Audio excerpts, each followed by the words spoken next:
Guys, so today we are going to be changing the ostomy of a patient. All right, this is our patient here, Miss Darla. She has an ostomy. Most ostomies are going to be connected to the small intestines.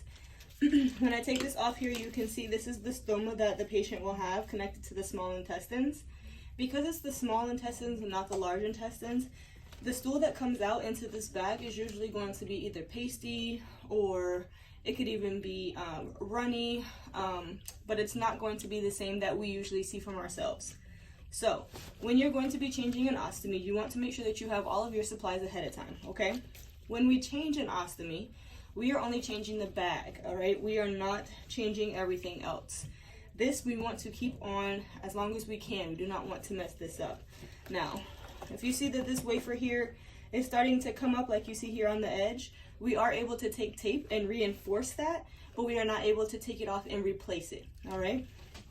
Now, once you have your ostomy here, our goal is to not have to take off the whole bag.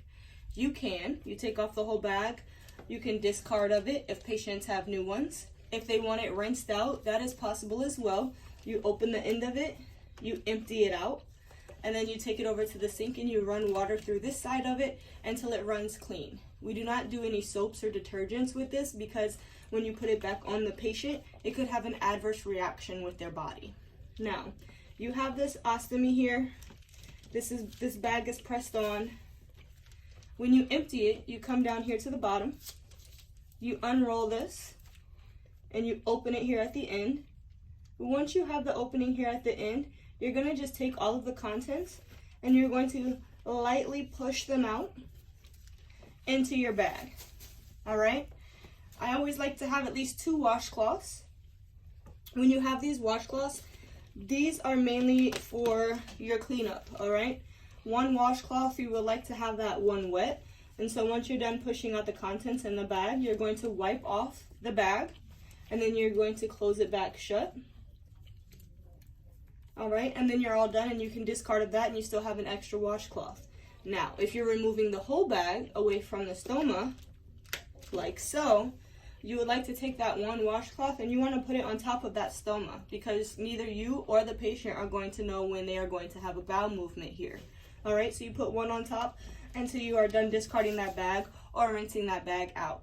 If the patient has biohazard bags in the home, you want to make sure that you're using that, but otherwise you're able to use a regular grocery bag or something like that. When you take it to the trash, please be sure that you take it outside of the patient's home and not inside.